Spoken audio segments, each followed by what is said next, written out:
Fourth episode में हम वान को देखते हैं जो कि उसी जेल में जाता है जहां पर उन्हें बचपन में कैद करके रखा गया था। तो उसे वहां पर गुंगटन मिलता है। गुंगटन वान को कहता है कि तुम आज भी ऐसी डरावनी जगह पर कैसे रह रही हो। तो वान कहता है कि मुझे ये जगह बिल्कुल भी डरावनी नहीं लगती। और वो गुंगटन को कहता है कि मुझे पता है कि तुम आज भी वंजियोंग से डरते हो और तुम्हें उस टाइम कैसा फील हुआ था जब वंजियोंग ने तुम्हें सील कर दिया था। तो गुंगटन कहता है कि मैं वंजियोंग से बिल्कुल भी नहीं डरता। और वो वान को कहता है कि हम दोनों के अंदर आज भी मॉन्स्टर का खून बह रहा है और हम चाहे जितनी भी कोशिश कर ले हमारा खून शुद्ध नहीं हो सकता। तो वान गुंगटन को कहता है कि लेकिन मैं तुम्हारे जैसा नहीं हूँ जो कि अपने मजे के लिए निर्दोष लोगों को मारता हो। और उसके बाद वान और गुंगटन की वहां पर जबरदस्त फाइट स्टार्ट हो जाती है, लेकिन वो दोनों इक्वली पावरफुल होते हैं और लड़ते लड़ते उनके सीन को यहीं पर कट कर दिया जाता है। उसके बाद सीन शिफ्ट होता है और हम मियो को देखते हैं जो कि सोई हुई होती है। और तभी बाहर जोहान वान को देखता है और वो वान के पास जाता है और वो उसे कहता है कि तुम ठीक तो हो, तुम काफी थके हुए लग रहे हो। तो वान कहता है कि हाँ मैं बिल्कुल ठीक हूँ। उसके बाद जोहान वान से उन सभी बच्चों के बारे में पूछता है जो कि सुसाइड करने के लिए जा रहे थे। तो वान जोहान को बताता है कि इस आइलैंड पर बहुत समय से गुन सुनसे नाम का मॉन्स्टर है जो कि सभी लोगों को सुसाइड करने पर मजबूर कर देता है।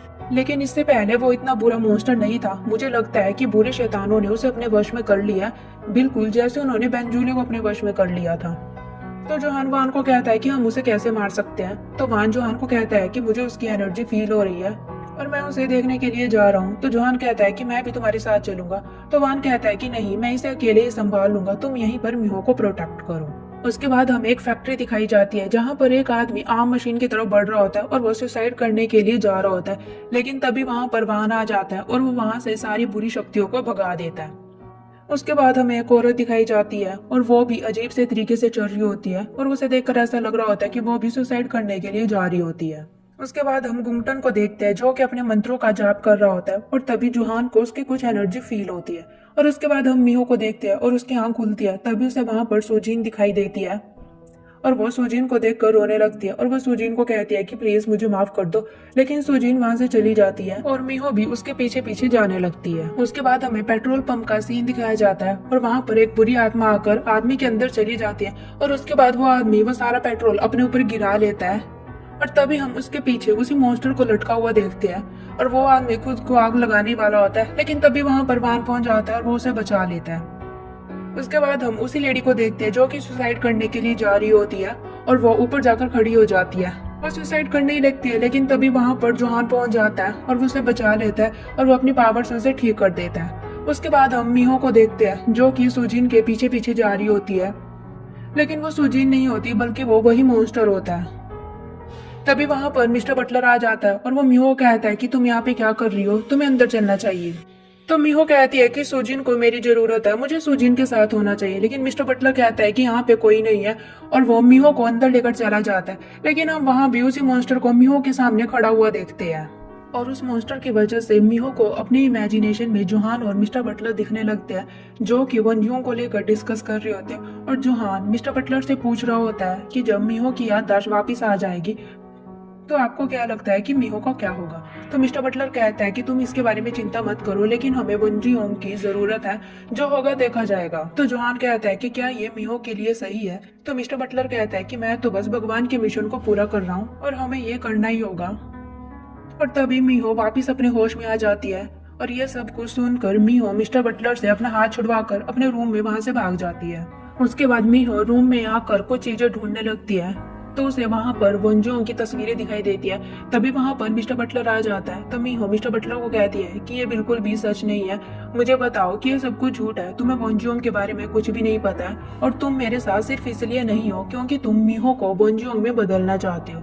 तो मिस्टर बटलर कहता है कि लेकिन ये बिल्कुल सच है, मैं भी जोहान की तरह एक प्रीस्ट हूँ और मेरा मिशन तामरा को बुरे राक्षसों से बचाना है। लेकिन बहुत समय पहले मॉन्स्टर ने सभी पुजारियों को मार डाला था और उनमें से सिर्फ मैं ही बचा था और उसके बाद से मेरा मिशन तुम्हें प्रोटेक्ट करना और मिहो को वंजियोंग में बदलना और तामरा को राक्षसों से बचाना है।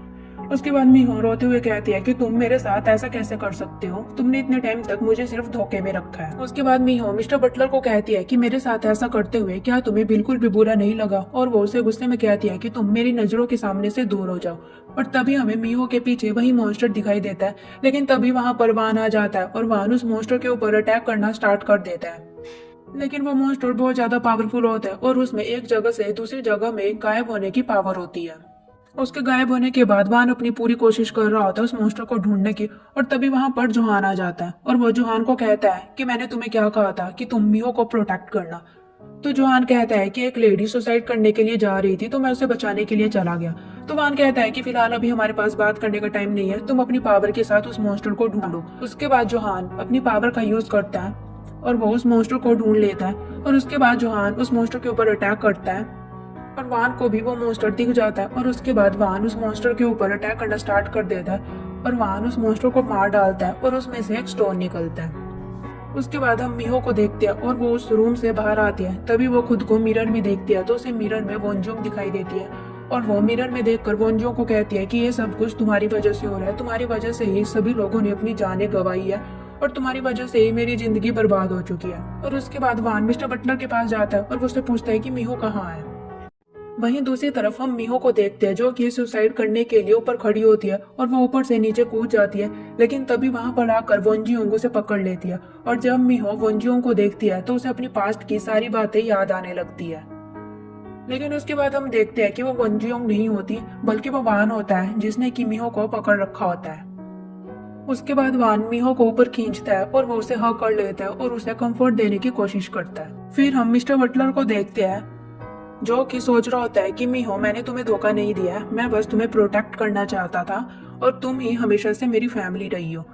और वो अपना सामान पैक करके वहां से जाने लगता है, लेकिन तभी वहां पर जोहान आ जाता है और वो उससे पूछता है कि तुम कहाँ जा रहे हो। तो मिस्टर बटलर कहता है कि मेरा यहाँ पर रहना मिहो को पसंद नहीं आएगा, इसलिए अब तुम्हें मिहो को प्रोटेक्ट करना है, फिर चाहे मैं यहाँ पर रहूं या नहीं।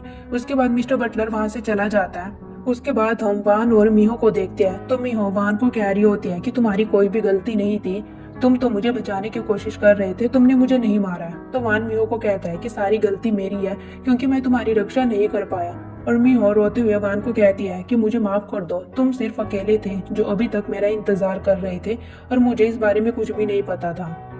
और वो रोते हुए वान को कहती है कि लेकिन अभी भी मैं तुम्हारे लिए कुछ भी नहीं कर सकती क्योंकि अभी तक मैं वोंजियोंग नहीं हूँ और ना ही मेरे अंदर बैरियर बनाने की कैपेबिलिटी है। और वहीं हम गुंगटन को देखते हैं जो ये सब कुछ सुन रहा होता है और वो कहता है कि ये तो बहुत अच्छी बात है कि मिहो की सिर्फ याददाश्त वापस आई है, लेकिन अभी उसके पास कोई भी पावर्स नहीं है। और वो मिहो के ऊपर अटैक कर देता है, लेकिन तभी वान को वहां पर गुंगटन के होने का एहसास हो जाता है और वो मिहो को बचा लेता है। उसके बाद मिहो गुंगटन को देखकर कहती है कि तुम ये सब कुछ बंद कर दो। तो गुंगटन मिहो को कहता है कि तुम्हारी वजह से ही तो मेरी ऐसी हालत हुई है, तो मैं तुम्हें ऐसे कैसे छोड़ सकता हूँ। उसके बाद गुंगटन फिर से मिहो और वान के ऊपर अटैक करता है और वह उन दोनों को रूम से बाहर फेंक देता है। उसके बाद वान और गुंगटन की काफी देर तक वहां पर फाइट चलती है, लेकिन गुंगटन बहुत ज्यादा पावरफुल होता है और वो वान को काफी बुरी तरीके से इंजर्ड कर देता है और वो अपनी पावर से वान को नीचे गिरा देता है। उसके बाद वान गुंगटन के ऊपर अपने चाकू से अटैक करता है, लेकिन वो चाकू दीवार पर जाकर बजता है, वो गुंगटन के नहीं लगता। और तभी गुंगटन देखता है कि मीहो उसी रूम की तरफ बढ़ रही होती है और गुंगटन उसी चाकू से मीहो के ऊपर अटैक कर देता है, लेकिन तभी मीहो के अंदर से पावर्स निकलती है और वो पावर्स गुंगटन को मीहो की तरफ जाने से रोक लेती है। लेकिन तभी वान आकर मीहो को गुंगटन के उस चाकू से बचा लेता है और वह चाकू वान के लग जाता है और वान और मीहो दोनों ऊपर से नीचे गिर जाते हैं। उसके बाद उस रूम में जोहान आता है तो वो देखता है कि वहां पर बहुत ज्यादा तोड़ फोड़ हुई होती है और उसके बाद वो अपनी पावर से देख लेता है कि यहाँ पर क्या क्या हुआ होता है। और तभी जोहान को पता लगता है कि वोंजियोंग को वान ने नहीं बल्कि गुंगटन ने मारा होता है। उसके बाद हम वान को देखते हैं जो कि अपनी आंखें खोलता है और मीहो भी वहीं पर होती है। और तभी मीहो वान को आकर हक कर लेती है और कहती है कि मैं बहुत ज्यादा डर गई थी, मुझे तो लगा था कि तुम कभी ठीक ही नहीं होगी। उसके बाद हम योमजी को देखते हैं और वो उसी जगह पर जाती है जहाँ पर गुंगटन रहता है और तभी उसे वहां पर एक लेडी दिखाई देती है जिसका बच्चा रो रहा होता है। तो योमजी उस लेडी को कुछ खाना देती है और वो कहती है कि अपने बच्चे को दूध पिलाने के लिए तुम्हें खुद भी कुछ खाने की जरूरत है। उसके बाद योमजी जाकर गुंगटन के सिंहासन पर लेट जाती है। उसके बाद हम वान और मीहो को देखते हैं तो मीहो वान को कहती है कि ऐसा लग रहा है जैसे कि हम कैंपिंग ट्रैक पर आए हैं। और उसके बाद मीहो वान को देखकर उससे कहती है कि तुम्हारे दिमाग में क्या चल रहा है, लेकिन वान उसे कुछ भी नहीं कहता। उसके बाद मीहो अपनी सीट से उठकर वान के पास जाकर बैठ जाती है और वो उसके कंधे पर अपना सर रख लेती है और वो कहती है कि अगर तुम कुछ भी नहीं बताना चाहते तो ठीक है, हम बिना बात किए ऐसे ही बैठे रहते हैं। और उसके बाद मीहो वान के कंधे पर सर रखकर सो जाती है। उसके बाद हम गुंगटन को देखते हैं तो योमजी गुंगटन से पूछती है कि मीहो को क्या हुआ, क्या वो मर गई है। लेकिन गुंगटन बहुत ज्यादा गुस्से में होता है क्योंकि मीहो की पावर्स वापस आ चुकी होती है। और तभी गुंगटन को वहां पर एक बच्चे की रोने की आवाज सुनाई देती है और उसके बाद वो उस बच्चे की माँ के पास जाता है तो गुंगटन उस बच्चे की माँ को मार डालता है और उसका लीवर निकाल देता है, जिसे देखकर योमजी बहुत ज्यादा घबरा जाती है। उसके बाद गुंगटन वहां पर सभी लोगों को मारना स्टार्ट कर देता है और उन सभी के लीवर को निकाल लेता है, जिसे देखकर योमजी बहुत ज्यादा घबरा जाती है। और तभी योमजी वहां पर जो छोटा सा बच्चा होता है उसे उठा लेती है, लेकिन गुंगटन वहां पर बहुत ज्यादा खून खराबा कर देता है। और इसी के साथ 4th एपिसोड खत्म हो जाता है।